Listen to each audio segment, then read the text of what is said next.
Welcome, listener. Tonight we're stepping into the frozen hills of West Virginia, where one Christmas Eve in 1945 became something far darker than any ordinary tragedy. What happened to the Sodder family wasn't just a house fire. It was a vanishing that still feels touched by something unnatural, something that refuses to rest even 80 years later. Let's begin.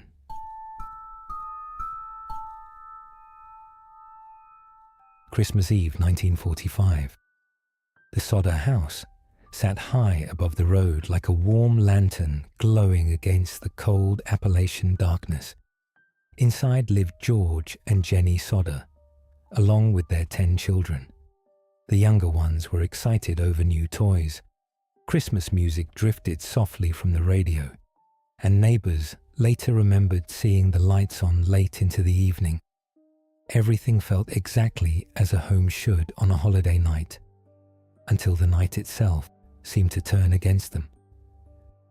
Shortly before midnight, the phone rang. Jenny answered and heard an unfamiliar woman asking for someone who didn't live there.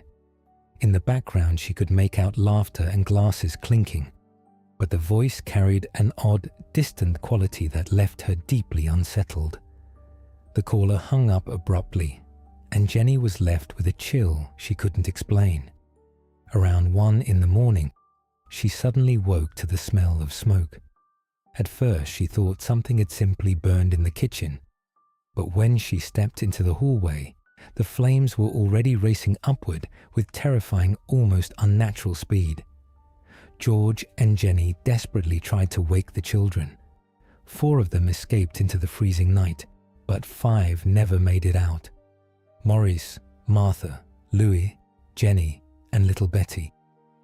The parents screamed their names through the thick smoke. George fought to reach the upstairs bedrooms, but the heat drove him back like an invisible, malevolent force. Outside, the family could only watch helplessly as their home became a roaring inferno. Then the strangeness deepened into something truly eerie. George ran for the ladder that always leaned against the side of the house, but it had completely vanished. In desperation, he tried to start the 2 coal trucks parked in the yard, the same trucks that had worked perfectly earlier that day. Both engines remained dead and silent, as though something had reached out and stilled them. Neighbors called the fire department, but help didn't arrive for hours. By the time firefighters reached the scene, the house had collapsed into glowing ashes. Officials quickly concluded that the 5 missing children had simply perished in the blaze. Yet the Sodders knew in their bones that something was terribly wrong.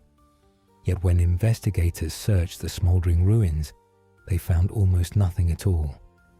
There was no clear evidence that 5 children had ever died in that fire.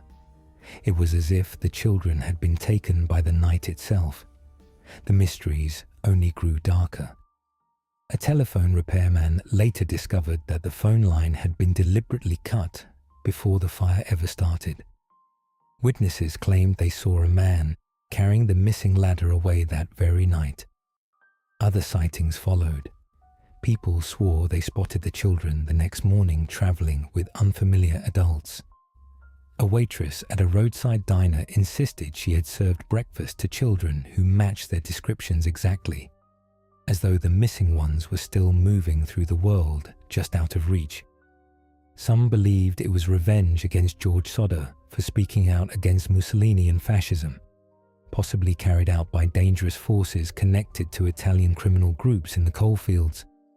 But even that explanation feels too ordinary for what happened. The cut phone line, the disabled trucks, the missing ladder, the lack of any real remains, all of it felt orchestrated by something colder than mere human hands. Then, in 1967, more than 20 years later, the Sodder family received a mysterious letter that still sends a shiver down the spine. Inside was a photograph of a young man who looked strikingly like Louis Sodder.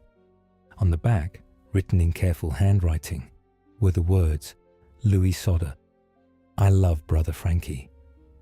It was as if the past had reached forward with a ghostly hand to let them know at least one of the children might still be out there.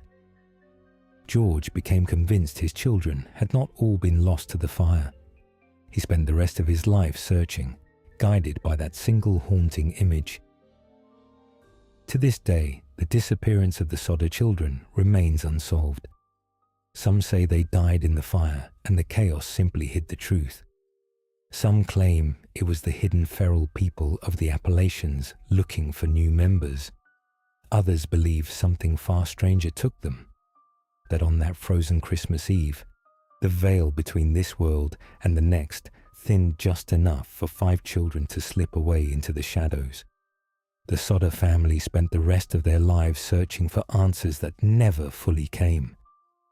George and Jenny passed away still hoping their children were somewhere in the world, or perhaps somewhere beyond it.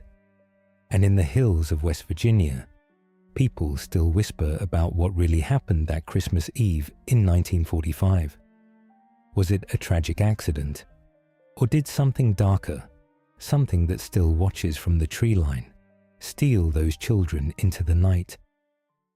What do you think happened to the Sodder children? Let us know in the comments below. And if you enjoy true unsolved mysteries like this one, where the paranormal lingers just beneath the surface, please like and subscribe for more. Until next time. Stay spooky.